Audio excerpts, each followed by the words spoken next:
We're live. Okay, we are live with Joel Salatin. We're just going to double check with you guys, do some technical stuff. I can see your chats. Just chat and say hello if you can hear me. Let me, if you're seeing this part, you want to fast forward a minute or two just to make sure everybody gets on there.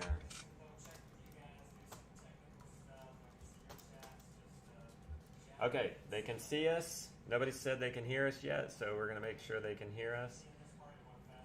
Well, you can hear us over there, Rebecca. Oh, we got a laptop going in the background. I can hear myself, so it's working. Everybody has been in here and introduced yourself. Thank you so much, Joel, for working through that technical difficulties with us. We're going to need to jump right into the content, so we're starting like... How much time do you have, Joel? Oh, I've got as much time. I've got plenty of time. You got till 5 o'clock? Hour and Yes. a half-ish? Yeah, that'll Okay. be fine. Okay, good. So what'd you do this morning? Yeah. What was the highlight This of your morning? morning, well, I opened the egg. I'd say the highlight of my morning was probably uh, singing praise songs at church. We had a great service and a good sermon, and I had I had with me this morning John and Jackie Clark. They were down for the weekend for the Weston A. Price gathering that we had here at the farm, and he was the Republican gubernatorial candidate for Vermont governor last year. He lost, but he's working on a book. He's working on a book about how small.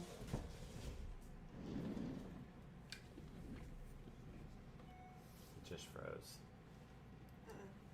I don't know if he just froze for us or them or himself.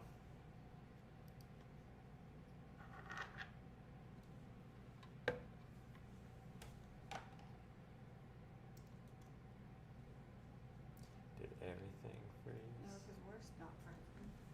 I think his, he doesn't have great internet. Okay.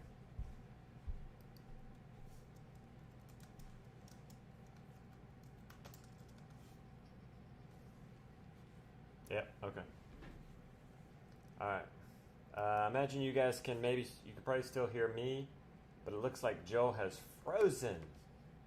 And he's the star of the show. So let's see what's going on. Yeah, okay. It's just Joel that's frozen. Guys, we have had so many technical difficulties. Crazy today.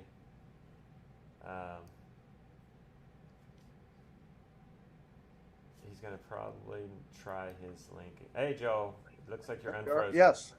Okay, you froze up for a minute. So we had you were talking about the Republican, was it a senator? Yeah. Gubernatorial candidate for Vermont. Oh, okay. He was down for the Weston A. Price gathering here with Sally Fallon and all of them here yesterday, and we had a wonderful day. They went to church with us this morning, and we had a good time visiting with them. He's writing a book, Justin, on how small farms can save the country. Nice. From a conservative standpoint, not a not a greeny point, but it's in conservatism, and I've worked with him a little bit on the outline, and I'm real excited about it because I think the conservative, if you will, the Chick-fil-A community needs to be profoundly touched by the the opportunity and what betterment of of a better land ethic, animal ethic, and a nutrition ethic. Yeah, you were So, talking. You talked yeah, it's about good. that in your book. That was one of the points of your the pigness of the pig book. Is it was really some call to action in there for Christians, conservatives, to pick up on this regenerative ag environmental movement because they aren't, and why not?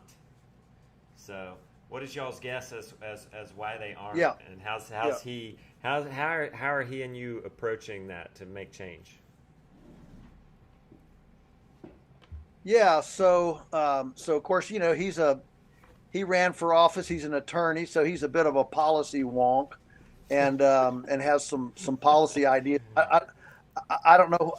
I don't know what all the policy ideas are, but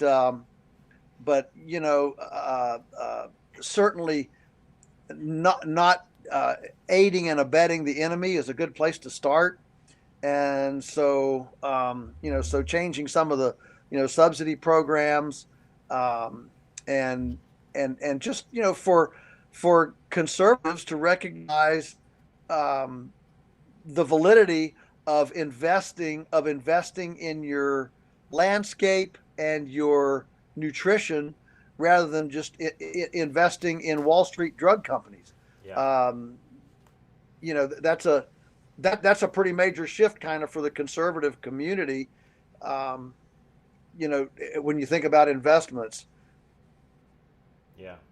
Yeah, and uh, I think this is an interesting conversation because homesteaders, from what I see, tend to be a lot of them are more conservative. And one thing I've noticed is the Epic Times. Well, that I think that's a more conservative paper, but they're bringing. I was like shocked because Grandma will hand us a paper every once in a while or something. I'll be shocked because there's like this whole health column, and you usually don't see that. Yes. That blend that usually comes from the liberal side, but I don't see why both sides Yes. aren't Yes. concerned, and they both sides should be concerned with that. Yes, absolutely. If there's one bridge, we should be building, it's the bridge about creation stewardship and human health via food and just immune function, human health. That should be as nonpartisan a bridge as imaginable, and it's too bad that the conservative libertarian community has been late to that party.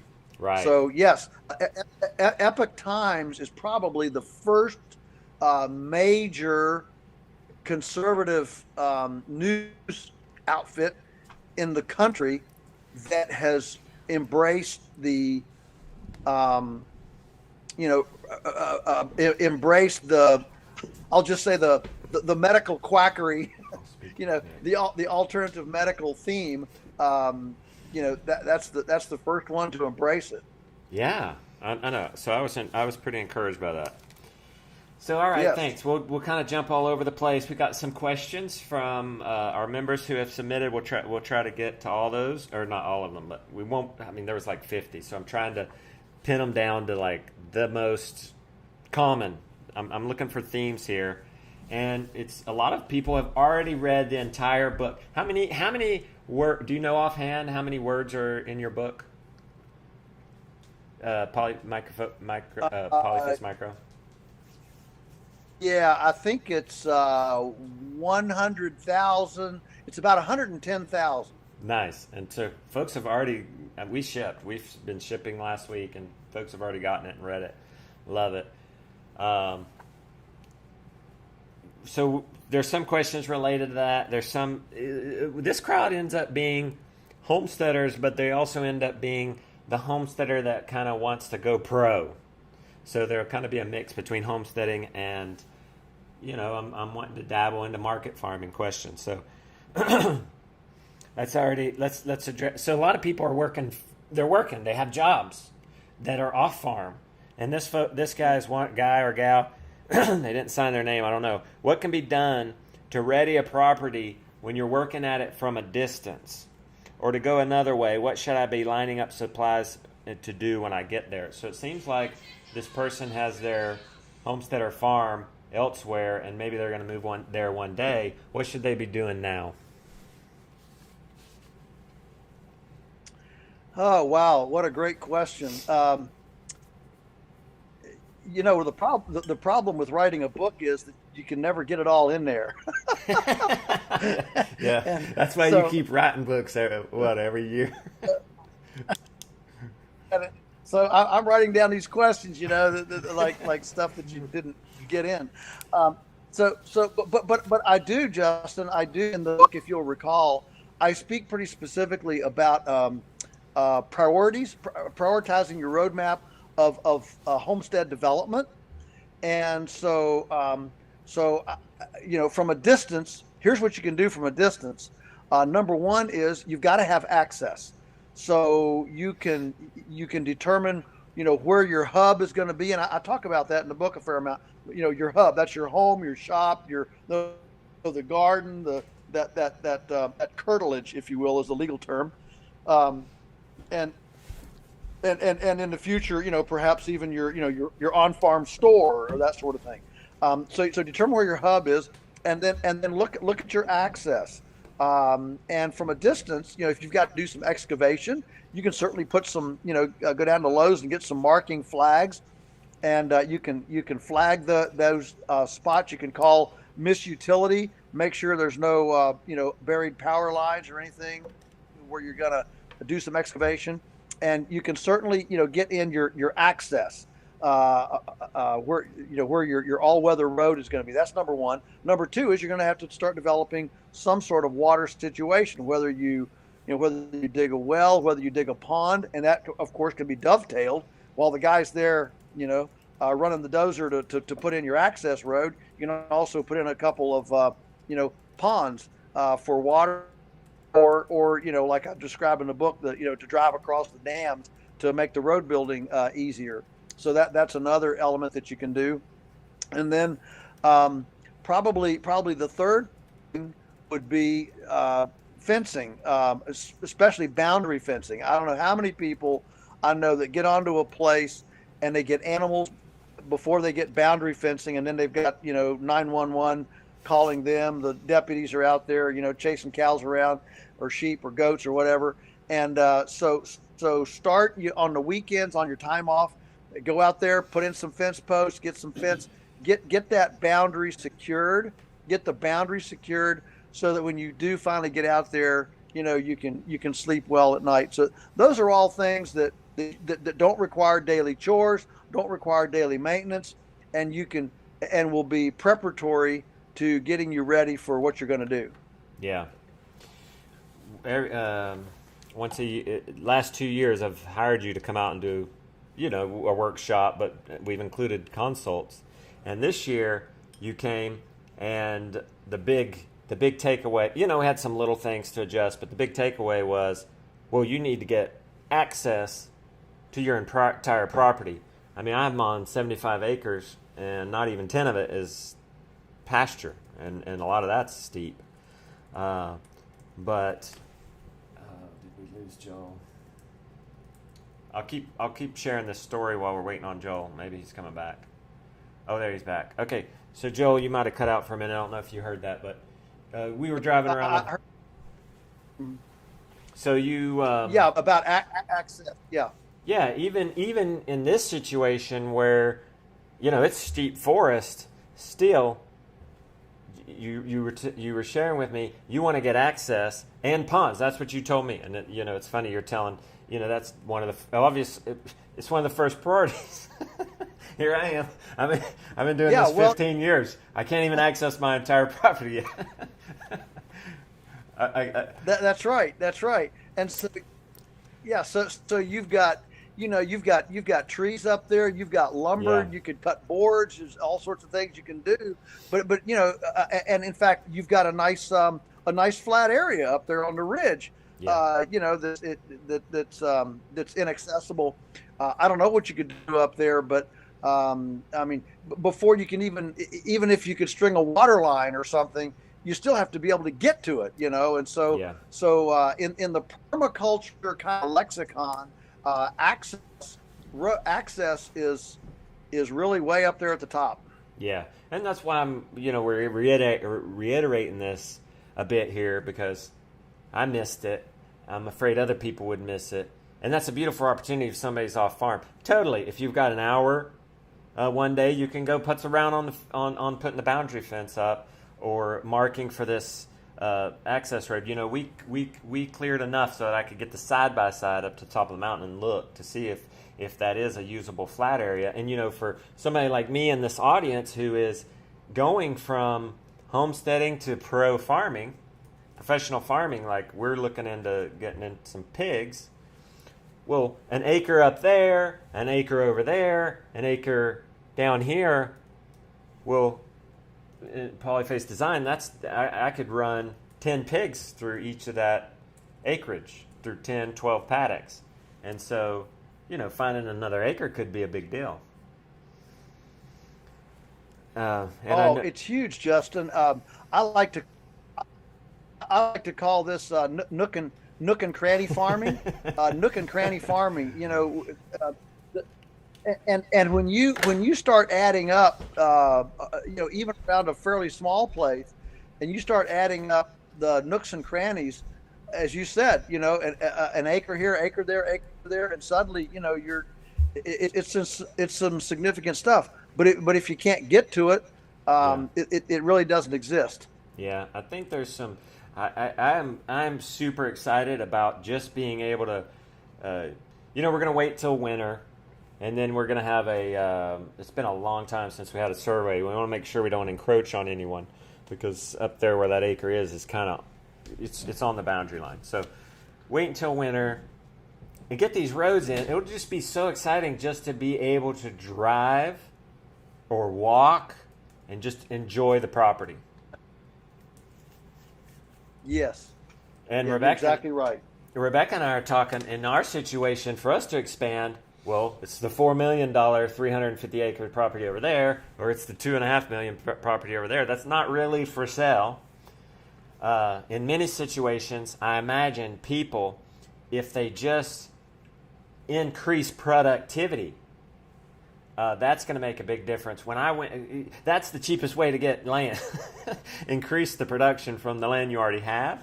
When we were on the farm tour with visiting you in 2017, we named that video something like, I forget. Do you remember the name of that? Maybe you could look that up. We calculate, like, the way you're doing it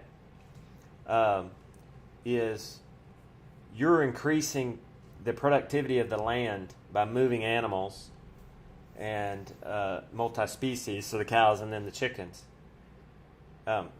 Is that just as important for homesteads? And if so, how so? Absolutely. In permaculture, yeah. I think in permaculture it's called stacking. So you're stacking your different enterprises, and so the difference between using an acre just for example, for raising a beef steer versus raising a beef steer, raising 500 broiler chickens, 200 layer chickens, and 50 turkeys. It's the difference between $700 and $10,000, literally. Yeah. And so the stacking the different enterprises is absolutely critical to squeeze, to leverage more out of the acre.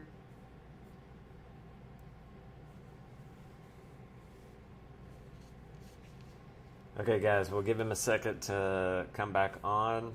I don't know if internet's spotty out there. Joel, if you can hear me, we're just gonna wait. We can't hear you. You've cut out.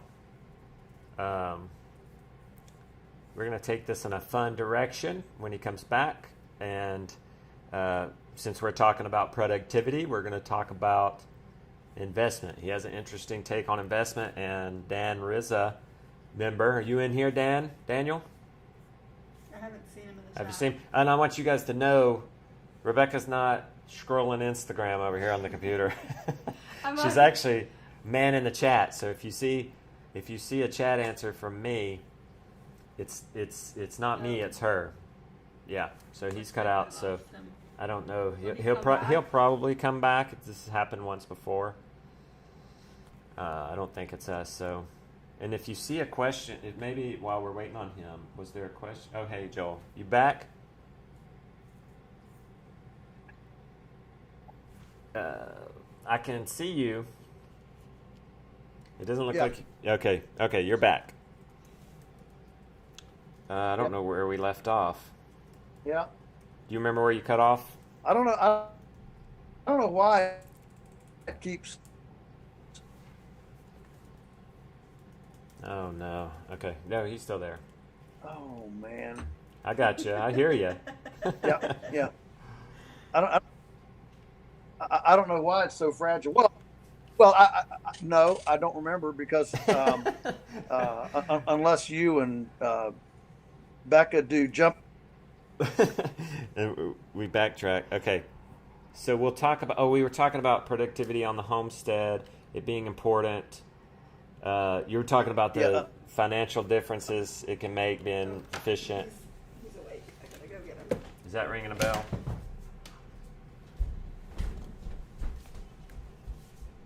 Yeah, unless you and Becca keep doing jumping jacks, sometimes you don't move around enough for me to know exactly when you freeze. Yeah. All right. Okay. So, well, we can go on into the next subject then, I guess. And it's sort of related. So we're talking about. But yeah, I was just saying that the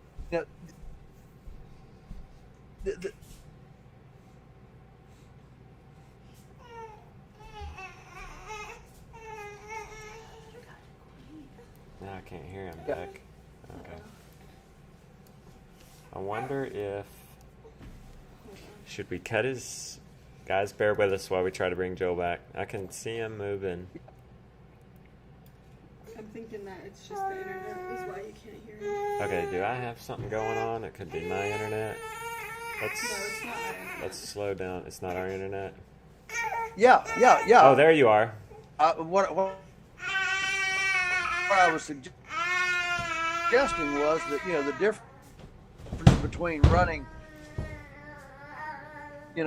a beef steer on an acre versus adding to that beef steer 500 broilers and these. I mean, you suddenly take that you take.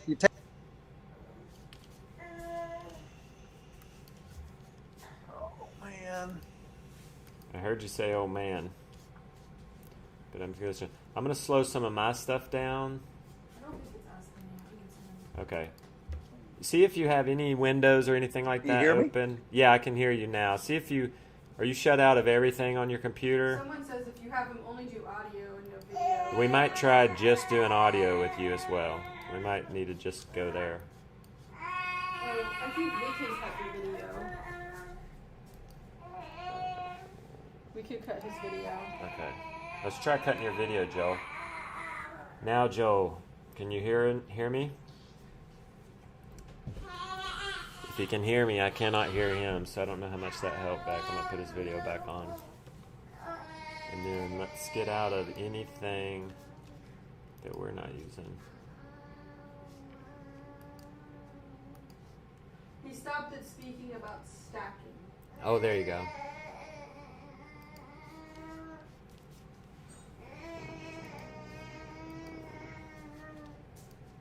He's just, I bet he's going to retry it, guys.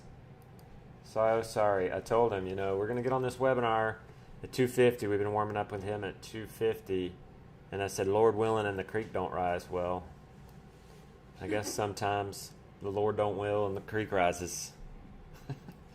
One of those.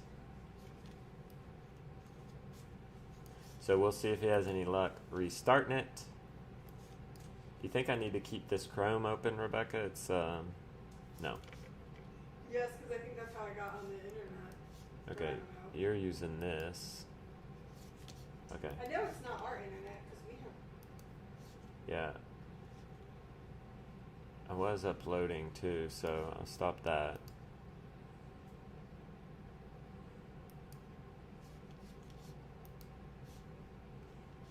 This got a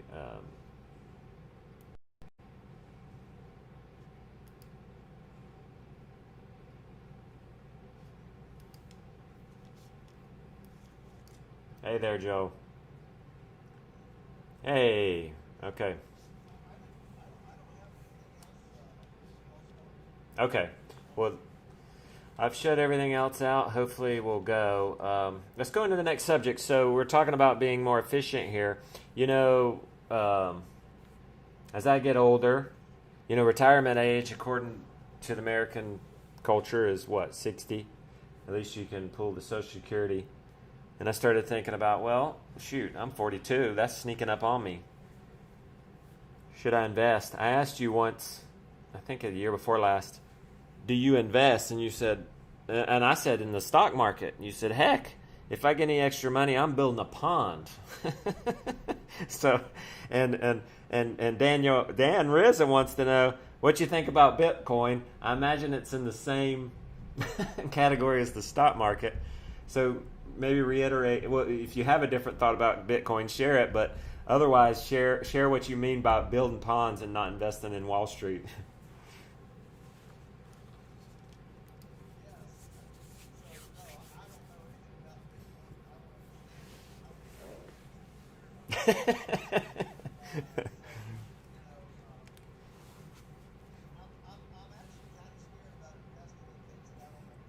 uh,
Hey, let me stop you right there, Joe. I'm gonna have to stop.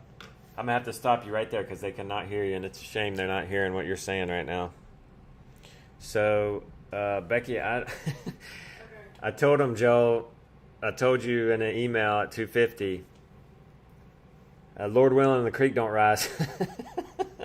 Well, Can he cut off we're having the- so many can he problems. cut off the video at his end?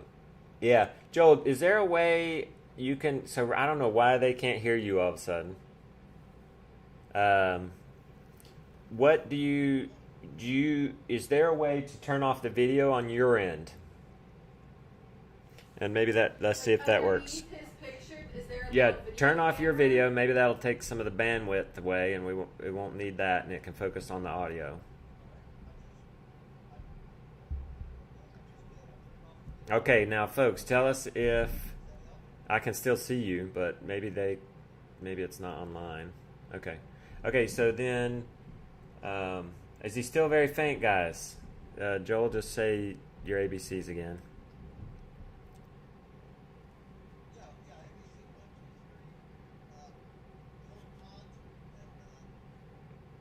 Okay.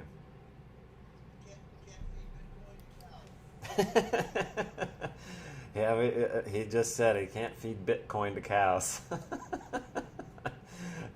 Wish you guys could hear that. Okay, anyone? No, good. I'm saying. Okay, they still having trouble.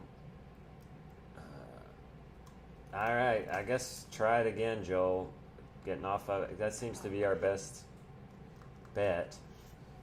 Try getting out of it and coming back in, and let's see if that helps.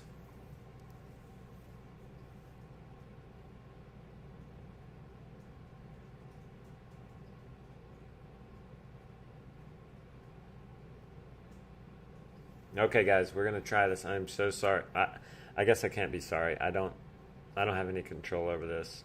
It's kind of crazy. Told Rebecca I was so nervous about this webinar. Oh, why are you nervous? I don't know. Well, there we go. Okay, let's see if they can hear you. I can hear you great. And they said it's not coming through to them. All right, you got any ideas, Rebecca, how we can get this to them? Um, Somebody said yes. No, they said still no. well, Well, he's not talking, but maybe say the alphabet again, Joel. Well, wait, there's a lag.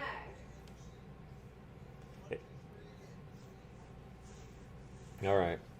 Let's see if they say that. Do you think there's a way I can turn him up from over here, Rebecca, that something that happened?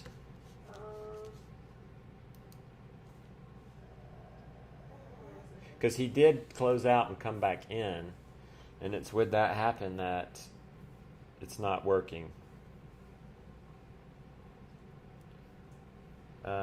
It could be that I could. Someone said just call him on speaker and just put the speaker up to the thing. Yeah, that may be what we have to do. Do you want me to try? I'll put him on the.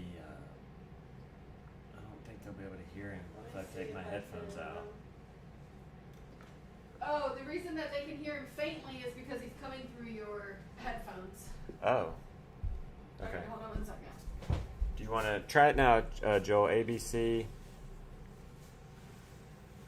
Oh, he's gonna go back. So we could just call him. Yeah, And just we have might the have to call him. speakerphone right there, which is fine. Oh, he's got to unplug that, babe. You have to unplug the white one. This one will still be in there. Okay, we're gonna try without my headphones. Yeah, let's Wait, see. hold on 1 second. I can hear you. Let's see if they can hear you. We're gonna try this before we get on the old school telephone. All right. All right, Joel. He might be talking to us and we can't hear him. Yeah, There it ABC is. 1, 2, 3. Are you there? Yep. All right, folks. Let's see. I think I'm going to hope that you were able to hear that. I mean, I don't see why you couldn't. If you can hear me, he's talking through my computer now. You should be able to hear him. Everybody's saying hello to Henry. Henry, are you still in the show? All right. Hold on 1 second. Well, There's a lag, so hold on 1 second. if Look who the if baby is. we won't worry about it if we He's can't hearing see him Joel. now. We'll just be happy if we can hear him. There's some people saying they can't see you, but we'll just be happy. Yes. Okay. People All are right. hearing They him can now. hear you, Joel. Oh my goodness. So where were we? You were just maybe start. Okay. I'm so sorry. No, Maybe we- start we over. were I don't think talking they heard about- any of talking about that. what do- So I had asked about what you invest in. So the investment. Yeah. Yeah. So I don't. I tend to only invest in things. I don't think it's wise to invest in things you don't understand, or even in things that you're not interested in. And so I don't understand cryptocurrency. I'm frankly just not that interested in cryptocurrency. I'm a lot more interested in earthworms and cows and eggs and chickens, and tomatoes, and so yeah, we try to invest. The big word is just invest in resiliency. So what does resiliency look like? So obviously it means more fertile soil. So now we're going to be investing in things that, being able to cycle carbon better, water better. We invest in ponds.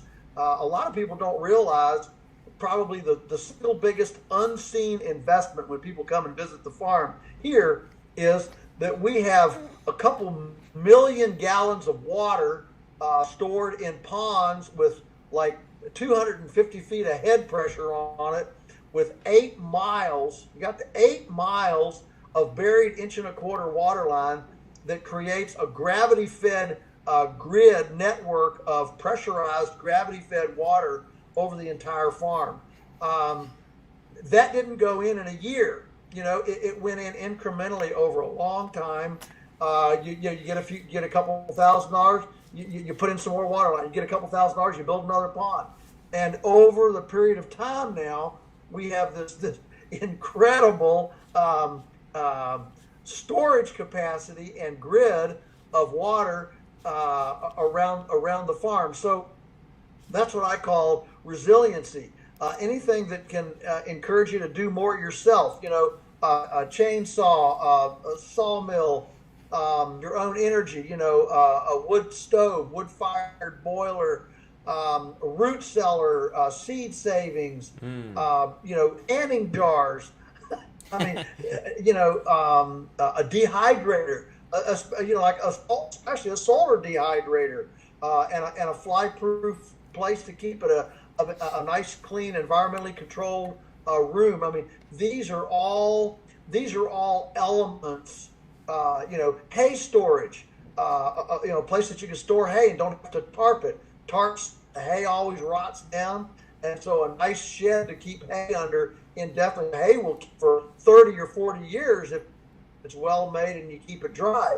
So, goodness, investing in some hay so when you have drought, you don't have to be the first one selling out down at the market when everybody else is selling and the price is dropping. Think about grain storage. Nice rat-proof grain storage for your omnivores. Electric fencing capabilities. A few spare energizers. So if lightning strikes one, you've got a couple of spares. I'm just rambling now, but you get the idea. You can invest several $1,000s pretty quickly in building that level of resilience into your homestead. Yeah, a solarium. Duh. A solarium is like one of the best things you can ever do on the south side of your house. You can get passive solar heat in wintertime, any kind of season extension, cold frames, tall tunnels, any of those things. The list is endless. If you're looking for some invest in something that allows you. If you want to invest in something that allows you to disentangle from Wall Street. Everything you can invest in that allows you to disentangle from Wall Street is probably a good investment in resilience. I would say that word right there, the resilience, when I was proofreading your book, I underlined it, starred it. I said, this is my moment from this book. That's where the whole forward came from, is this idea of resiliency. And it provoked in my mind to, maybe for us, create some redundancy as well. So we're on a well. Our water is coming from a well. But this house used to be spring-fed water. So why not invest in spring-sourced water as a, what if, I don't know, oil prices get crazy and electricity isn't affordable, or, the craziness that's 2020 and 2021, and you just kind of want to get off the grid. What about, investing in stuff where you could butcher a beef without electricity and store it? So learning how to can meat and invest in canning supplies. We just invested in canning supplies thanks to that. We bought a pallet. What'd you get? 240 cans? Jars. We just got 240 jars. So I'm giving folks some other ideas of maybe what some resiliency might look like.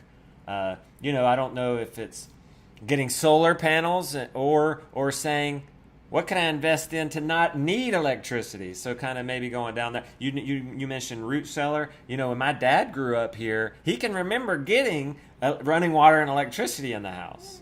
It's like I can remember the pivotal moment of getting the internet. Well, my dad can remember getting electricity and running water, and Grandma can remember the first car coming down this road.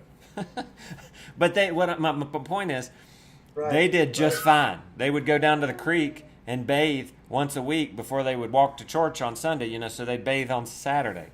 But, getting an old washboard for washing clothes, a clothes dryer, and, so I'm just going to throw those ideas out there as well.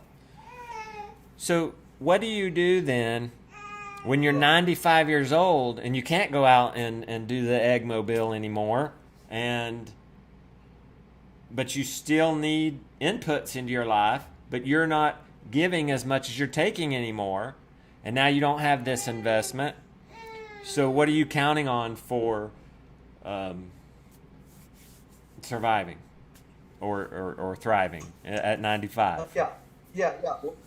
Right. Well, that's where family and community comes in. So probably one of the biggest dysfunctions of our modern culture is the breakdown of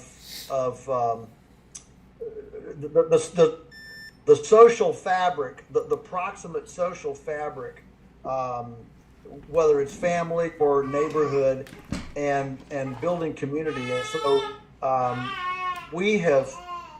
I don't have any problem um, telling people that, most of our life, Teresa and I have lived under the poverty level. We actually don't want to make much money because then you just have to pay taxes on it. The government takes it all. And so what we would rather do is invest in resiliency and invest in a team. And so we have over the years, built not only, of course, our kids are both of our kids are close. Our grandkids are close as well, and we don't have a contract with them. When I'm 95, you're expected to take care of me. But what we have done is invest relationally and geographically, so that we do right now have 4 generations on the farm. I watch up my mom quite a bit. She'll be 98 in December. She lives 50 feet outside our house, and so we're modeling elder care like we think it ought to be done. Okay. We're modeling that for our kids and for other people to see how can communal elder care occur. And so a part of this is just faith going forward, that if I invest relationally, there will be a return on that investment sometime in life. And if Daniel or is it Sherry? No. So if Daniel were Daniel, Sherry, Rachel's our daughter. Rachel, that's what I was going for.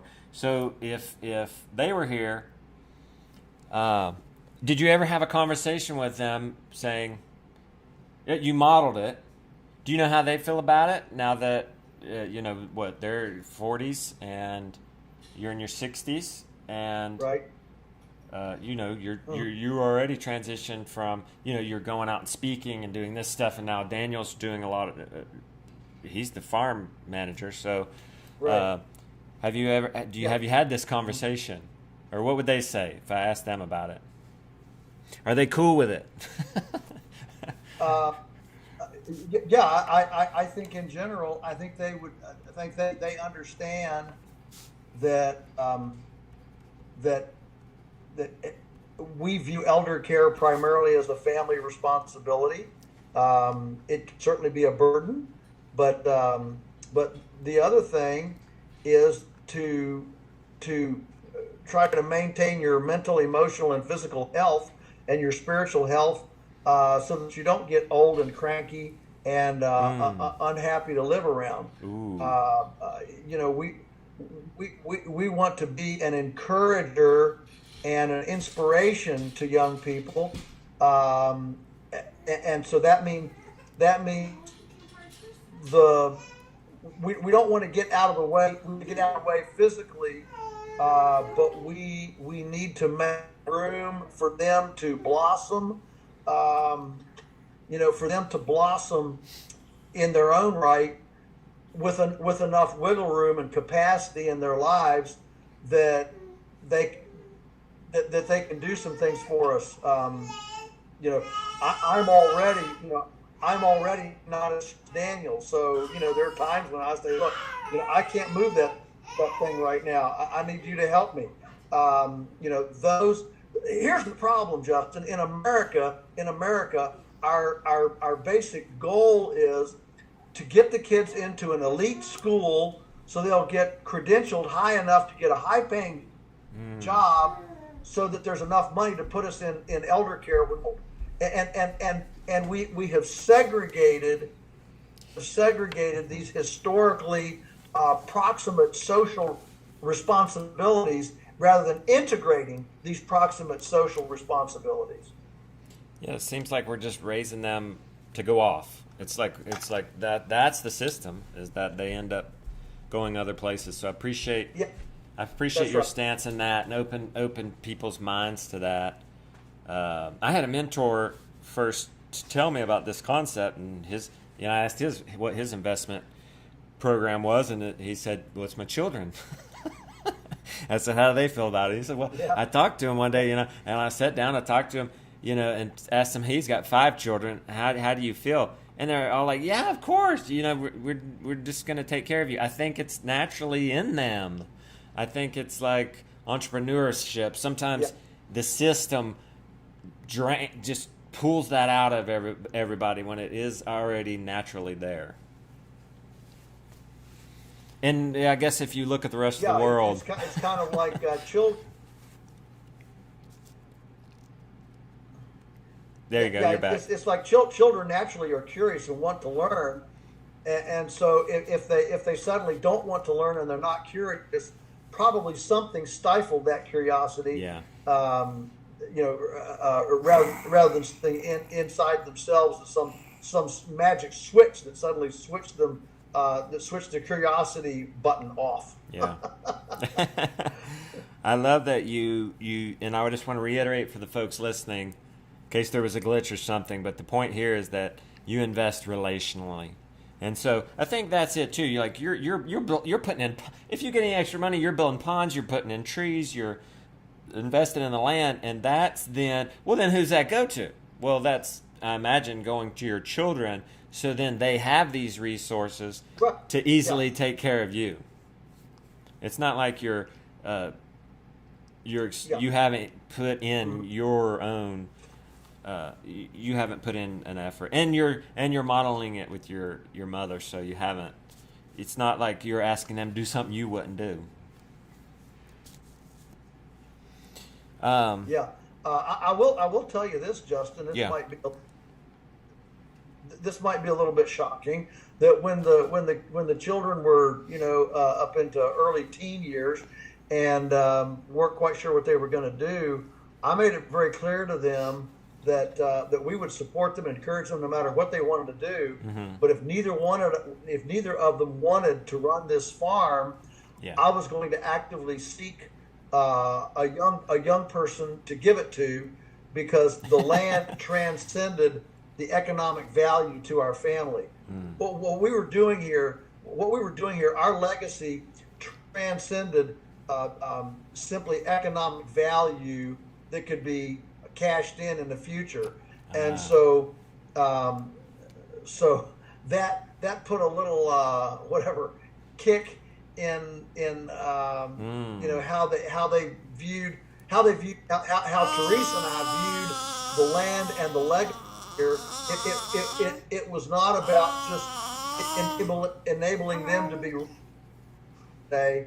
It was about maintaining the landscape, and if they weren't going to do it, we were going to find somebody who would. Yeah. And that person maybe, I'm just thinking, other scenarios, that person then would be the one that we had the relationship with, that would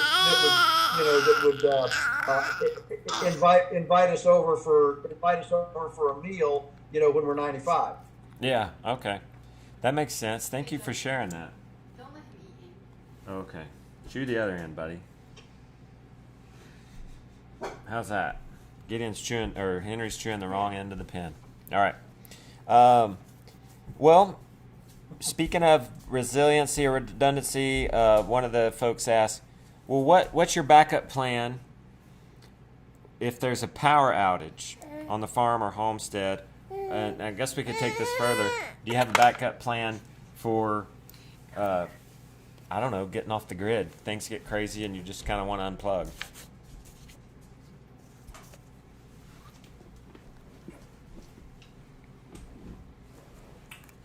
Okay, so this is when we, if you do a SWOT analysis, SWOT analysis is a business term. Stands for strengths, weaknesses, opportunities, and threats. It's a business term that everybody should be doing with their business. And when we did SWOT analysis, one of our larger vulnerabilities is electrical power. Now, there's a couple of ways to look at this. You can either go to solar, which, look, I'm not opposed to solar, but I also think that there are a lot of problems with solar. The heavy metals, the short lived life of them, the lack of recycling capacity, the intricacy. They're you almost have to be an electrician to run a true solar outfit. And I'm not an electrician, and I'm not an engineer, and so for me, for us personally here, solar has a lot of problems. We don't have an electrical engineer who's passionate about it and loves it and wants to learn it on site. We're back to this investment question, and so I appreciate what you said about investing in things to use less power, to enable your life to be done with less power, and so hence the gravity water system means that even if all the power went off, we still have water everywhere. That's pretty cool, to all the animals, all the life, everything. So actually, in the actual production, we almost don't need any power. All of our our electric fence energizers are all solar, pretty much all solar power. So we don't need anything for that either. And so our vulnerability is electricity for our walk-in freezers, and we have several big walk-in freezers. And secondly, fuel for the tractors, diesel fuel for the tractors. So here's where I am on that, Justin. Where I am is, I had a billionaire from Silicon Valley call me, and he had a wife and 2 teenage daughters, and he said, I need to have an agrarian bunker if the wheels fall off, and he said he wanted me to describe to him what wheels fall off means. What does it mean to say the wheels are falling off of the society? And rather than making a big long laundry list, I told him, in my definition of what are the wheels falling off is you can't get electricity, you can't get diesel fuel, and you can't get grain. If you can't buy grain, diesel fuel, or electricity, there's going to be a world of hurt out there. I mean, that's the wheels falling off. Now, my point there is that if we're running an incredibly minimalistic power requirement, I mean, shoot, I did an audit back, 12 years ago, when energy went real high, and I read this report that 50% of every farm's expenditure was for fuel, for energy. And I said, man, ours can't be that. So I did an audit of ours, and we even have two full-time delivery trucks that are out, on the road delivering product. And and our fuel bill is less than 5% Nice. of our expense load. 5% compared to the average farm is 50%. Now, it's still 5%, but what it means is that other people are going to be in much worse shape than we are. If that wheels falling off starts, other people are going to be way worse off than we are. The point is that there is a bit of solace. There is some solace, even if it's humorous. There's some solace in being the last guy standing, because you hope that by the time you're the last guy standing, some other clever dude over here figured out a way for you not to be the last guy standing. Yeah. And for there to be 2 guys standing, right? So that is a vulnerability, but we realize that if we can't get power, we're going to be 10 times better off than anybody else that we know. Yeah. And for me, that's good enough, because if that happens, so many things will change that you can't even imagine what would change. I mean, one thing that would change is you wouldn't have to get inspected. You wouldn't have to get inspected beef to sell a T-bone steak to a neighbor. They're going to be hungry, and they're not going to care whether an inspector looked at it or not. Yeah, and your beef, your beefs don't need grain. You don't feed any grains to your beef. You might be downsizing your chicken operation. They don't need grain. Chicken would definitely be the most vulnerable, the first thing to go. That's right. Yeah. But the beef cows with solar energy chargers and and grass, basically it runs on solar energy. Yeah. Is it wise or profitable to have animals that you won't eat, but you can use to make money? For example, goats for goat milk soap or selling to people who eat their meat. So, do you grow anything you don't like to eat?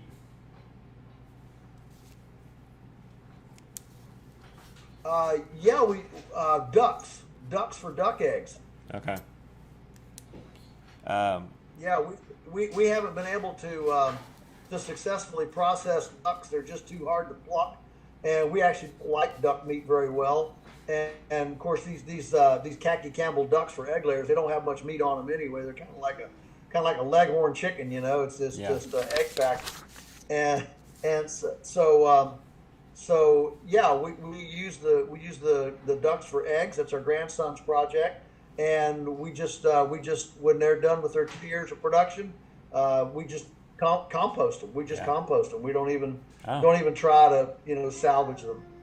You know, I like that you said that because it makes me think of something. You just compost the ducks. So I think I call it homestead shaming. It's this idea that you got to do everything. You got to salvage everything. You got to make your compost and you got to what's another one? You use everything, but even because you didn't eat the duck, you didn't make this amazing meat stock from the ducks. So what? You composted it. It didn't go to waste. It went to the compost pile. So I'm glad you said that, and I think that will help. I hope help relieve some pressure because I tell folks, buy compost. It's you got to be real good to make real good compost. We went on the farm tour in 2017. Guess who's buying compost? Elliot Coleman. He buys compost from Vermont Composting. So there's instances where masters like Elliot or yourself doesn't fight every battle. We had Brandon Sheard from the Farmstead Meatsmith come out, and he's teaching us how to butcher artfully and tactfully on farm, and he would word it as, we're not going to fight that battle, you know. Are we going to keep the intestines of the chicken? You can eat the intestines of the chicken if you clean it. You know, imagine cleaning out the intestines. It's a delicacy in Asia, but are we going to fight that battle? Or, you know, are we going to part our own harvest? You know, we like to kill on farm, but are we going to part them ourselves, or we're going to send them to the butcher? If we do part them ourselves, well, that's taking away from something else we would be doing. So I appreciate you for saying that. I love this question. Am I crazy for starting a homestead at 50 years old? What would you say to that person? Are they nuts? Yeah. Oh, that's a really tough one because 50 is kind of on the transition. That's kind of old enough to know better and too old to do it. So look, there are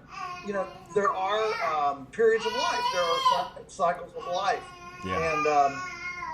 and so the sheer energy it takes to develop a homestead.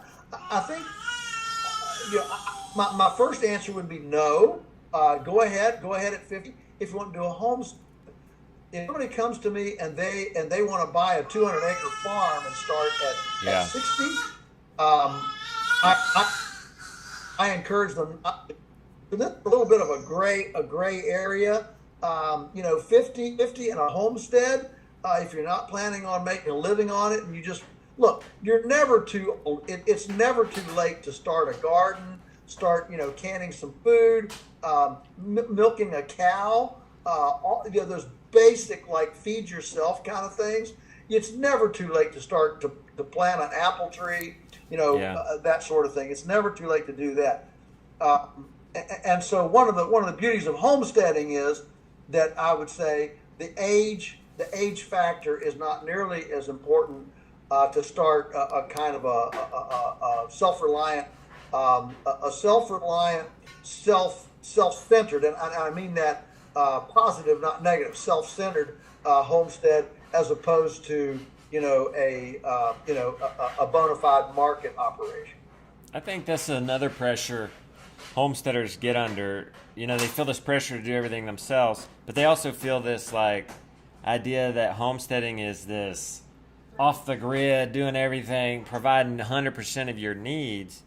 But I always make a point to say, well, it's good to rely on the community for something. I mean, we don't want to be completely self-sustaining, I don't think. I think we want to rely on the community for something. And a homestead can be, for us, it was a basil plant in our windowsill in the bus in 2017. But container gardens on your balcony, just a garden, it doesn't have to be the old McDonald EIO farm. It doesn't have to be what Justin Rose has. I think you have a good word there with it's never too late, and it's never too late to start a garden. We have lost Joel again. So that gives me a moment to go over to the next question, maybe while we wait on him to get back. Thank you guys. This has been fun with this live chat. Thank you for bearing with us, these epic technical difficulties. We had a good run there, though. We had a good 30-minute run. So hopefully we can get him back on and go for another run. We got you back, Joel. Thank you for working with us on the technical difficulties. Okay, so I see a books in your background. You got a lot of books back there. What are you reading right now? What am I reading right now? I read a book, What Happens Now. What Happens Now? It's a book about when you get old and you start feeling obsolete, and and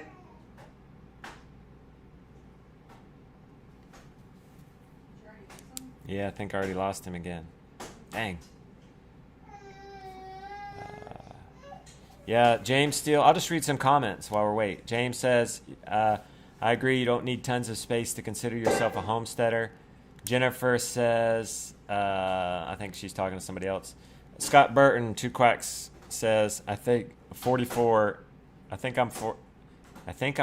and doing well. Dale is talking to folks. Laura, living 2 to 3 persons. You guys are having conversation in the chat, and I really appreciate that. That's just wonderful. If we can get you guys here and then you make friends, that's the best. Cool. Mulaney, she's starting with her friend from high school, and we're both 58, so good job. And then Laura is cheering them on. Debbie is too. Pule says, hey, Pule, I recognize you. Intestines of a chicken is still delicacy in my part of the world. Yeah, and as kids, intestines were the first things we cooked and ate, of course, after washing them thoroughly. Pule, I love and appreciate that you're on here and have shared that with us. That's amazing. I forgot what country you were from, though. Maybe share that. And, we dared ourselves to eat everything. Here, give me guys 1 second. Hey, Rebecca, here's the check button, too. Guys, we are live, and we have Mark, our mechanic, here. Had a flat tire on a side-by-side today. Let's see if Joel tries to get back in. Let me see if any of these were for me. Is it possible to have cows on 1.5 acres? Do they have to be miniature? I would say you could have 1 cow on that. If you're like I'm speaking from a cold temperate climate background.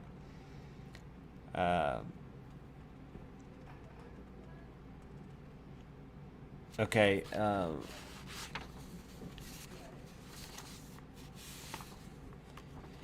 Just turned 50 and starting my homestead. Good for you. I wonder if that was your question. There's a lot of folks in here over 50. Good for you guys going for it.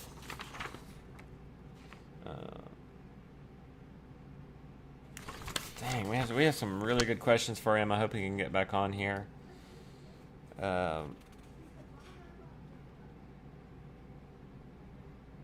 When is the best time to bring a consultant? I'm going to answer that one just because we're going to lack time, and I want to get to some of the other questions with Joel. I don't know what he would... And maybe this is him. Nope, I'm cut out. I would say that was one of the very first things we did when we started learning about permaculture. And we didn't have any money at the time. But I feel like it was one of the best investments we ever... We talked about investments earlier. Well, why not bring in a consultant who can come? I would suggest reading the book Intro to Permaculture, something like that, and then see if you can't find a consultant near you. Just asking Mr. Google Pants for it. And you would, after reading that and studying that and looking at your land and trying, you can just think about the plan and the design. Then hiring somebody out, you're going to have really good questions. And so you'll know, and you would have covered the basics in the book, and then you could ask these specific to your land types of questions. And we didn't have any money at the time. I don't know how we afforded it. It was like $80 an hour or something. But he came out for 2 or 3 hours, and it just blew our mind and saved us years of trouble and paid for itself tenfold. All right, Joel's back. Joel's back. Can you hear me, Joel? Nope. He's writing something down. What?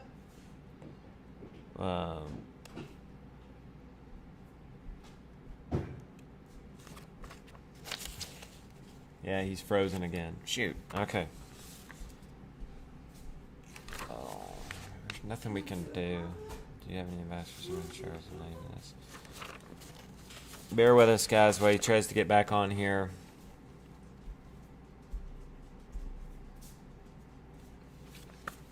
Okay. We asked this one. You coming to say hello?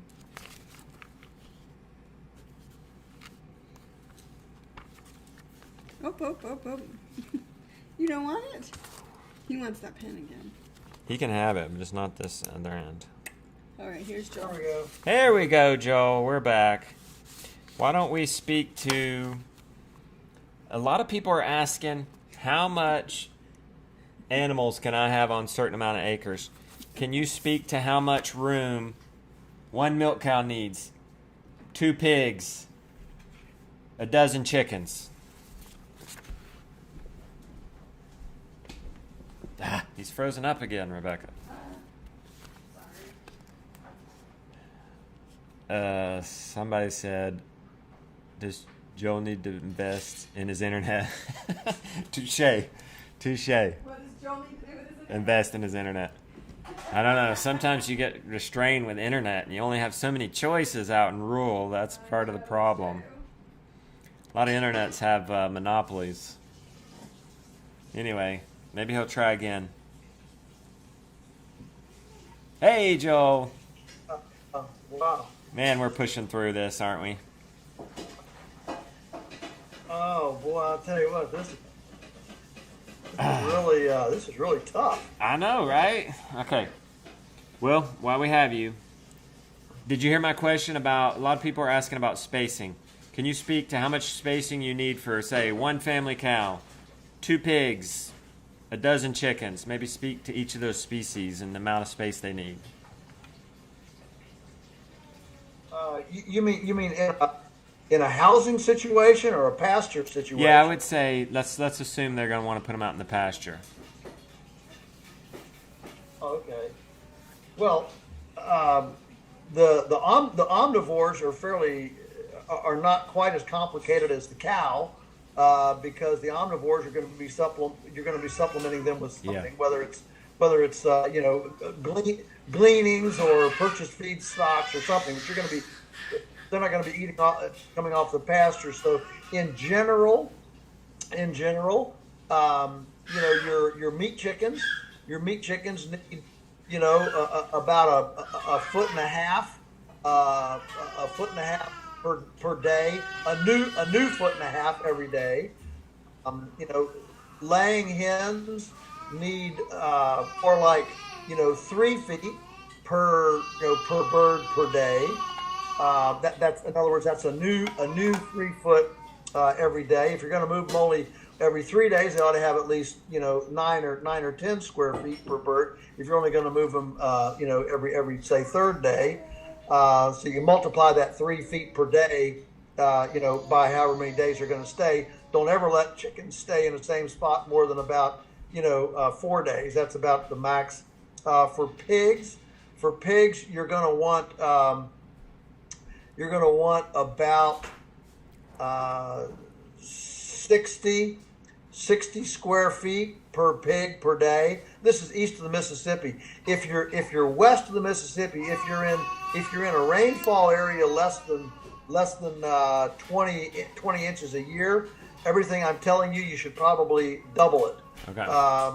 Because it is a more brittle environment, and there's simply less vegetation. So the pig, you're going to want about 60 square feet per day, and never leave the pig in the same spot for more than 12 days. Pretty religious about that. 12 days or under is the maximum stay period. So a sheep is about 1/7 of a cow. A goat, they kind of have their own situation, and I have a whole chapter about sheep and goats and the differences between sheep and goats. They're not like turkeys and chickens. Turkeys are not big chickens, and goats are not just unusual sheep. They're very, very different animals with different requirements. So think about a cow. A cow. It all depends on how much grass, how much pasture you have. If you're here on our farm, we built it up where we can run one cow on less than an acre. 0.9 acres per cow is what we've gotten to here on our farm. On the rental, the leased land that we have, we run about one cow to a little under 2 acres a piece, simply because that land it doesn't enjoy all the compost and all the years of care that we've done here. So it just depends on where you are, how much rainfall you have, and the fertility of your grass.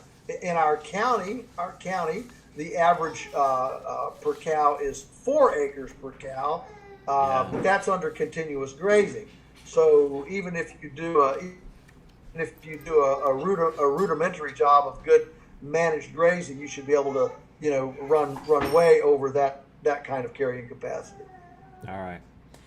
This is another common question that I get in there. People are asking you tonight is people are getting properties, but the property has just been abused. So there's weeds everywhere. It's been sprayed. It's whatever. What is do they go in and till it and reseed? Do they just go in with animals? What would you say to that person who's going into? I imagine if you're acquiring a leased property or something, you're going into situations that are far from ideal. So maybe you could speak to that some. Oh yeah. We've gotten onto places that are so full of brambles you can't even walk through them, or very infertile. There's very little vegetation, broom sedge, hawkweed, that sort of thing. And so I have a whole chapter in the book addressing this very question. So generally speaking, whatever vegetation is there is symptomatic of the management or lack thereof of whatever the years have gone before it. In other words, there's not a weed fairy. There's not a weed fairy hovering around, saying, I think I'll sprinkle weed seeds on this place this year. The reason that it looks like it does is because that's a physical manifestation of the cumulative effect of the management that has gone before. So the rule of thumb is change the management, change the vegetation.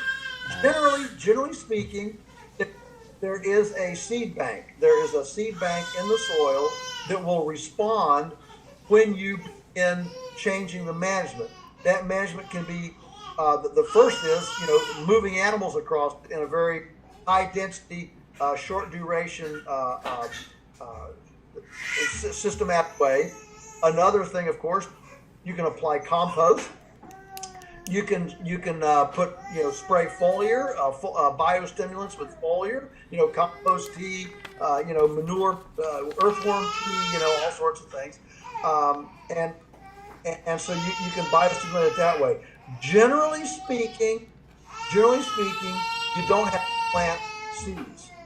Now, okay. if it's overgrown, like blackberry bushes, brambles, then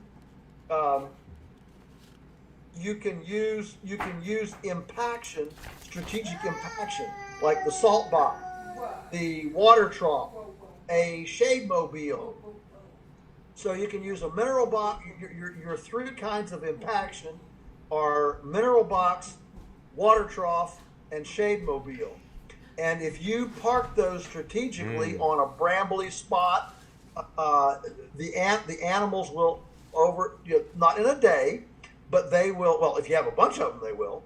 But on a homestead situation, over time, those animals will tromp out the brambles and the junk stuff, and you'll see clovers and grasses come into it. The thing about this is that the biological time clock is not mechanical, and so many times we come to a piece of land and we look at it like it's a broken part, like it's a broken starter motor on a car, and if we just replace a few parts, it'll be fine. Biology isn't like that. Biology has its own time clock. It's not mechanical. You can't just insert different parts and pieces. And so, in our experience, it takes, even with the best management possible, it takes about 3 years to really see that change kick in. Where you say, "Oh, wow, this place is changing." It might take 3 years, but till you really see the big changes. But they will happen. You just have to stay with it. The main thing is extremely good animal impaction, movement, and strategic placement of high impact stuff to touch those those bad areas. And I'm not opposed to a bush hog. If you want to get in there and mow it, to start, that's fine. I mean, shoot, if you're feeding hay, going out to a bramble patch, feed hay on the brambles. The cows will stomp it in. The hay will add seeds, and in the spring you'll have grass there. So strategic impaction with the livestock is very, very valid. You don't have to just run to the mower or the seeder or anything. The seed bank is there. All the soil is waiting for is the correct animal impaction. Oh my. He's cut out again, guys. Let's get him back on. And then we'll move on. I would say this. I would ask him just so he would say it, but I imagine that when there's no food there and we want the animals to compact it and be on it, that's the best thing for it. We're going to supplement with hay. I mean, they're going to have to eat something, so we're going to put hay there, and they can eat that. And they manure, but they also won't eat all that hay, and you'll have some of that hay left for organic matter to the soil. So I asked him that because a lot of you guys are asking us that question in webinars and online, and it's a really good question because we are coming into farms that have just been trashed. So I'll answer this one. What is the smallest acreage you have a family dairy cow, is it 1 to 2 acres too small? I would say always advocate no, but you would have to supplement with. You back, Joel? Yeah. Okay, good. I So am.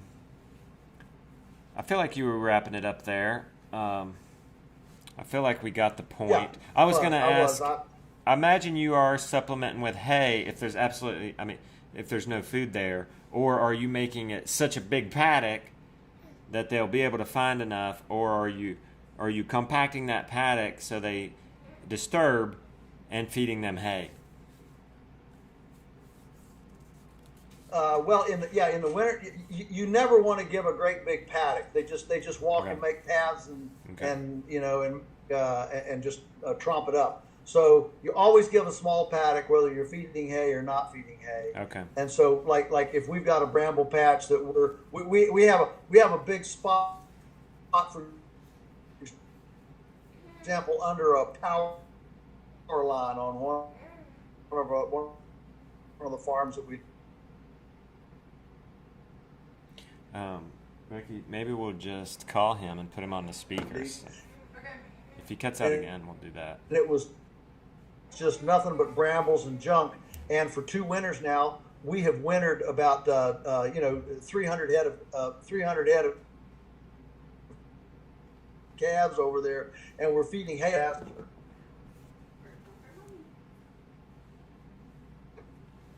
All right. You glitched out there at the end, but I think we got the message. I think if we cut out again, I might just call you and put you on speakerphone. we'll go old school. Yeah, let me look up his number. Let's just do that. Okay, We got 20 minutes, so let's finish That's old fine. school. Let's finish strong and old school.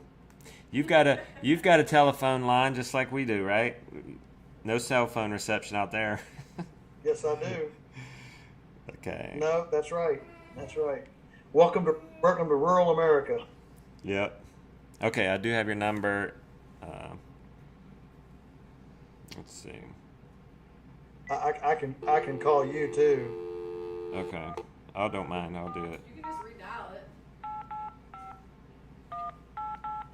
All right, here it goes. And we'll and then you can cut off your video. Yeah. Okay. All right. Let's see if that works. Okay. Oh boy, now we're gonna have an echo Okay. like crazy. No, just turn your volume off. Okay, I'll turn my volume off. Turn my volume off. Okay. Want me to turn it off too? Then let me end him. Should I just end the rendezvous? Yeah, just end it. In the rendezvous. Okay.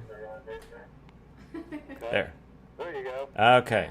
Here we go. All right. Yeah, because these are some good questions. I think this is what someone asked. Do you have any advice for someone who struggles with laziness?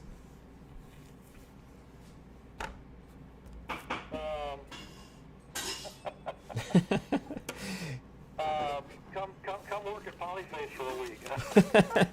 I must say, from somebody from this perspective, I've been to Polyface, and if Joel says we start at 6, everybody's there at 5:45.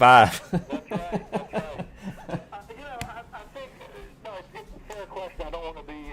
Yeah, I mean they might have some issues there, No, that it's health an issues. Yeah, it's an honest question. I mean, look, let's be frank about this. I mean, this could be something that dates clear back to your parents or your childhood before you were 4. I mean, there could be some really serious things here. So, I would say that off the top of my head,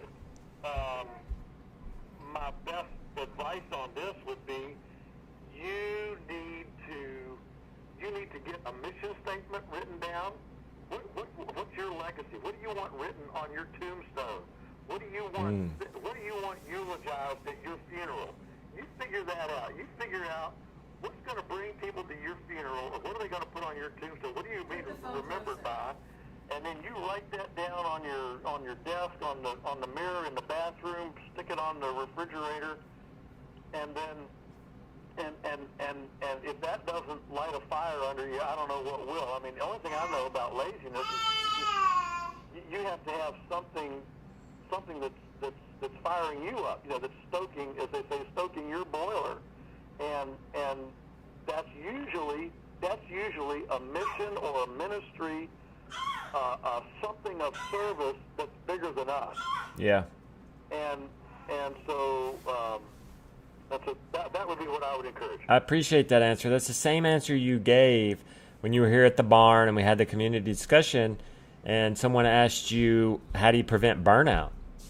That's the same answer, and I think applies to both of them. And it's just having a big vision. You want me to call what? People said that is better. Okay. All right. So despite all our technical problems, Joel, folks are having a great time, just letting you know in the chat, and they're bearing with us. No, that's good. And, well, let me ask you this. So you've been doing this, 60 years? Mm-hmm. And you went out and you let you said early on the show, you moved the eggmobile and let the chickens out for the bazillionth time. What do you do? And it's Sunday. And you like to go to church on Sunday and have a rest probably. How do you... Surely there's days that you don't want to go and put the chickens out. How do you overcome on those days? I can't remember ever having a day like that. I'll tell you why. Because I know how happy it makes the chickens. And so for me, I count it a privilege. A privilege to be able to get up and go out and make that many beings happy. And, a lot of people go through their day and nobody smiles at them, nobody's happy. One thing about this animal thing is the chickens are always happy to see you. The cows are, your spouse might not be happy to see you, but the chickens are always happy to see you. And there's a certain unconditional, whatever affirmation there and gratefulness, appreciation on the part of the animal that's actually quite therapeutic, emotionally, spiritually, mentally. And so I mean, there are certainly some mornings when I jump out of bed, quicker than other mornings, but in general, I never say, oh man, I gotta go move the egg. No, it's oh boy, the chickens are gonna chase new grasshoppers today. It's the excitement of being able to come along as a participant with them, as a partner with them in allowing them to fully step into their chickenness. That's cool. I appreciate that mindfulness and mindset. I remember moving cows with you once. It was probably 300 head or something, and it's just magnificent. As somebody who's never seen that many moved at once, I'm used to moving 5 or 6, and enjoy it every time. Like, that's the best part of my day. Yeah. I appreciate you looking at it from the chicken's perspective, and I think it's your management and that style that makes it more enjoyable. Perhaps if your chickens were running out to a moonscape full of crap, that might not be so fun, and I could maybe get that. And if you're walking through poop on the way to, put their door up at night or whatever, but you're going to new ground, to give people context, you're going to new ground every day. It's a new part of your farm, and I can see where you're coming from on that. What's the best piece of advice you've ever received?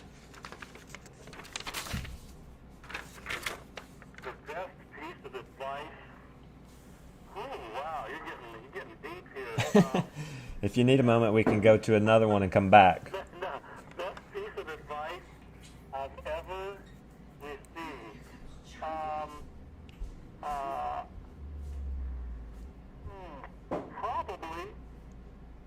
Probably it would be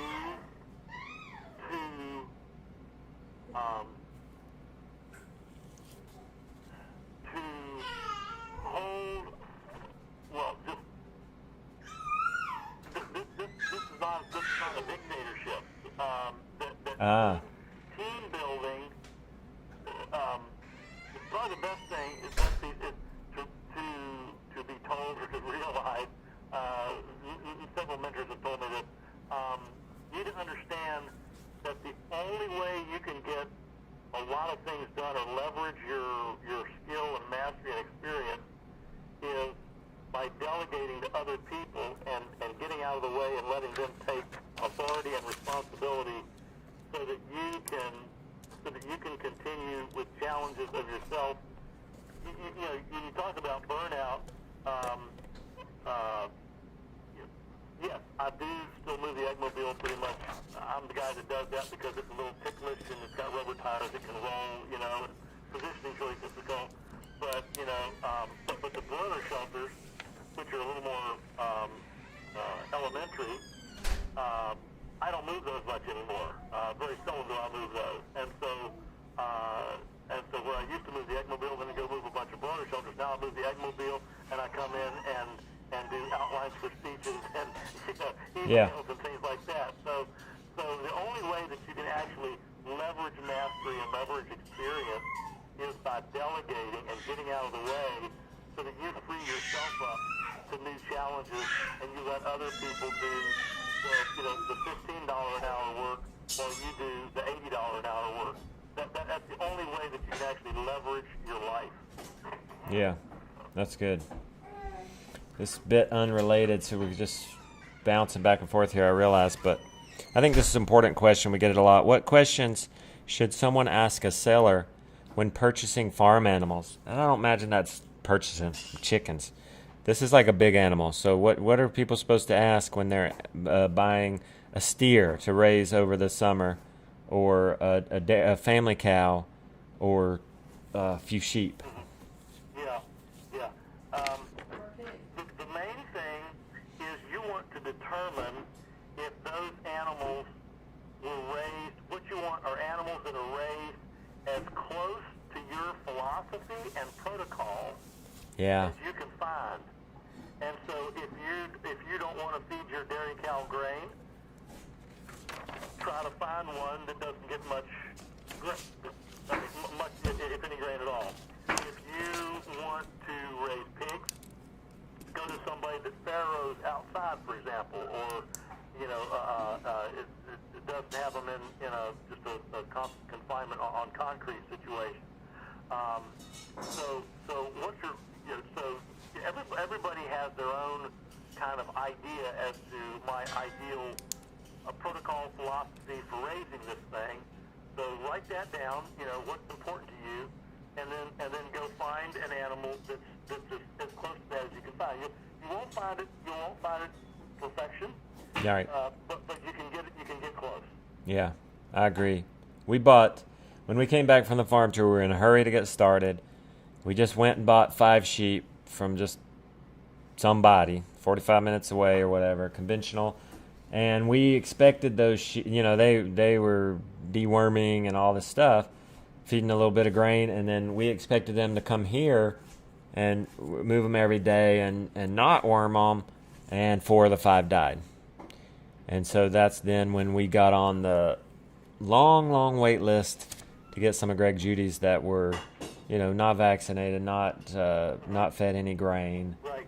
And we're very thankful because the sheep that we have now, it was worth the wait. Yeah, that's right. And, looking back on that, would I do that again? Probably not. I mean, the fact is a $300 live sheep is worth way more than a truckload of $50 dead sheep. Yeah, that's a good point. Heavy. That's a good point. And, just a side note, the one, we got their manure tested, just for make a point here, is that out of the 5, there was one that just did fine. He was thriving. We ended up killing him because sheep are scared to death to be alone. And we just harvested him and ate him. But we tested him. He had more parasites than anybody else. So, if we would have had other sheep, he would have been our keeper. He would have been our breeder. He was thriving despite having a parasite load. And I imagine that, Greg doesn't test or anything, but it's the strong survive kind of mentality. So, if you're not going to baby them, and I like to say that we spend our time in intensive management, not intensive health care. Right. yeah, it takes time to go out there and move them every day, and we do that rain, shine, sleet, or snow. Christmas Sunday too, but the alternative is sick sheep, and we'd just rather not have that. And then there's some things I reckon that if you're buying sheep that have been, this gentleman has been breeding sheep that to stay alive they're dependent on chemical dewormers. Yeah. And so, as natural and movement as we could be, it still wasn't enough. It just wasn't enough. And we even tried herbal dewormers on them, and that wasn't enough. Right. All right. So, okay, we're near the end here, and we got a few more minutes with you. Somebody wanted to know. Oh, this is a good one. So, okay, so a lot of this is new to people, Joel. They pick up a homesteading book at Barnes and Noble or something, and it's this like, put chickens over here and pigs over here, and it's not this permaculture, everything's working together. And a lot of people have their chickens in a run, no deep bedding. They have their pigs. This person was wondering about pigs. So they're just being awakened to the idea that, oh wait, my pig shouldn't be in a pigsty. It should be on a deep bedding or be moved. So what do they do now? What? Well, that's like coming to the altar and getting salvation. Look, that as you know from the book, Justin, that's one of the most significant points of this book is that just because you're small scale does not mean that you have a sanitary and aromatically pleasant place. Some of the worst things I've seen have been on very small things. So what do you do now? Well, the first thing you can do is the quickest and easiest. If you've got a moose, a dirt pig run, for example, and you've got 2 or 3 pigs in there. The quickest way to change that is to get a load of wood chips or sawdust or peanut hulls or big bales of straw, round bales of hay, just any kind of carbonaceous material, and just toss it in there. Don't worry, the pigs will tear it up. They'll strew it out. But get it in there so those pigs, so that there can be there, so that you're going to get some carbon and some composting activity in there to start building up your bank of nematodes and protective microbial life, and let it be deep. Don't be chintzy about this. It's fine for it to be 18 inches deep, 20 inches deep. We want to do this routinely, or would we rather run these around on an edge of a field or something? Then you get your electric fence, and you start down your pasture approach.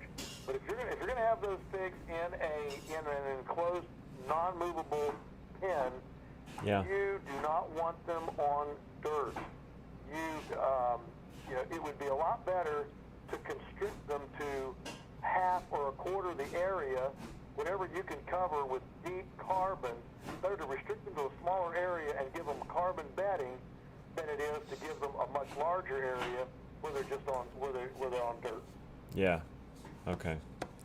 And I imagine that's, for folks that don't know, is the only reason for the deep bedding just to reduce the parasite pressure?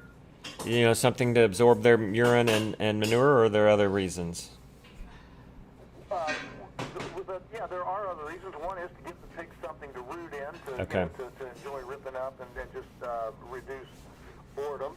But the number one reason is hygiene and sanitation. Yeah. You're giving a place for the microbial community to live and beat the bad bugs.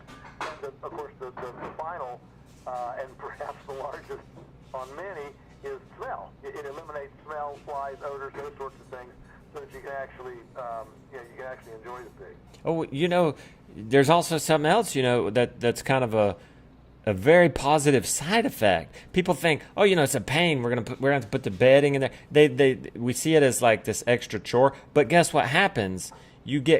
What does that end up being? That deep bedding ends up being compost. Yeah, that's right. So you're actually getting another product. You're not just growing pork at that time. You're growing compost. That's right. And you could, if you have any kind of flexible fencing situation at all, maybe you're using hog panels or something like that, cattle panels, you could absolutely let that area that you had raised your pigs in this year, that could be something to grow a nitrogen, sweet corn or some garden vegetable, some nitrogen-loving garden vegetable next year, and you can just kind of rotate along and build garden plots, with your Yeah. Or obviously you can fork it out and put it in your garden if you want to. But yeah, that's right. But the beauty, the beauty of the deep bedding is not only what it does for the animals, but you have this wonderful compost byproduct that you can't. It's a better soil amendment than anything you can buy. Did you say you include sawdust in on that, or does that get like concrete when it gets wet? Yeah, I said sawdust just because I wanted to, include every kind of carbon you can imagine. But obviously, each one of these carbons that I mentioned, including the hay, straw, and everything, have different carbon-nitrogen ratios and packing, the way they pack and the way they work together. And so you want to be mindful of that. But yeah, goodness, if you had some sort of like a leafy wood chip, you got from someplace, and you mixed half sawdust maybe a lot cheaper or something, and you put half sawdust in there, that would be fine. Yeah. Pure sawdust might be a little problematic for packing down, but Okay. But if you mix it in, you can stretch your wood chips a little bit. All right. Well, thank you so much, Joel. We're going to wrap it up here. Thanks so much for spending time with us and writing that book. What is next for you? What you going to do tonight? What's the next book? What's next for you? The next thing for me, the next writing project is I'm ghostwriting a book for Ty Lopez, the millennial entrepreneur guru. Nice. And he's got his 67 steps for health, wealth, happiness, and love. And so I'm taking transcripts of his 67 podcasts where he introduced the concept, and those will all be pastors. I'm about 8 chapters in. That'll be my big winter project. I'm delighted that he asked me. I'm actually humbled that he asked me. He could have asked any writer in the country, but Neat. He was our first apprentice 25, 26 years ago. Wow. That's next on the agenda. And as far as books right now, we've come out with 2 of them last year, 1 this year, and that flurry of activity it's about between this and writing this book for Ty. I'm probably going to not come out with a new one next year. Yeah. But I think I'm going to probably go back now that I'm the editor of Stockman Grass Farmer, go through back over 30 years of my pastoralist columns in Stockman Grass Farmer, and I'd like to put those in a book just because it's a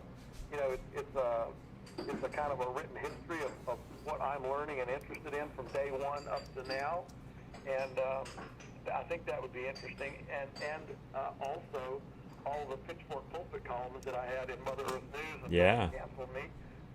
There's enough of those over the many years I wrote that Pitchfork Pulpit column to do those in a book form as well.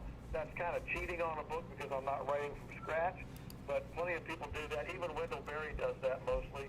And so I guess at this point in my life, I'm ready to go back over some of these columns and compile them into a book and cheat a little bit. I think that makes sense. You're repurposing, you're resurfacing things that are gone but are relevant and need to resurface and be retold. So I appreciate you in that.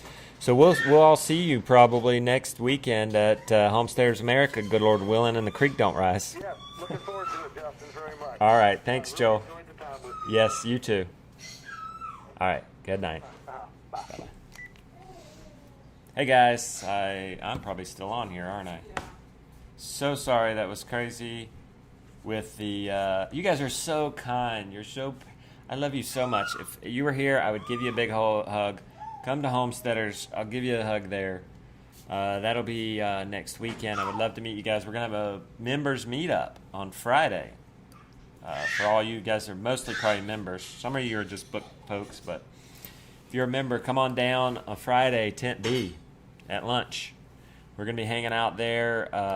Scott will be there, I know. Two Quacks and some other folks in here. Daniel Rizza will be there. Ken Chappell, I haven't seen you active in a long time on comments. Good to see you, buddy. Thank you for coming and hanging out with us. Long time fan. You probably watched our first show. So I appreciate that very much. Rebecca, I totally forgot the meat for tonight's supper, so I better get off of here and help figure out what we're going to eat. Oh, you got something? You got something? I haven't made it. No, I'm making soup for when we go to. All right. Well, we're going to have to get off here and figure out what supper is then, huh? Okay. We love and appreciate you guys. That was like record book glitch. I can't believe that. So thank you for... And we had a lot of problems getting on. And then we had a lot of problems during, so thank you for bearing with us. And note to self, we'll have to hire and bring Joel down here and do a live from house. Because enough of you were interested. This is cool. I've kind of thought that we might want to do this. This was first and third Sunday we do a premium webinar. We invited everybody to this one. We had Joel on, so that's different. We normally just do question and answer. But parts of me wonders if we ought to call some people up. And I don't know, after tonight, though, with the technical difficulties, it might not be worth it. But it might have just been his internet. We could do this where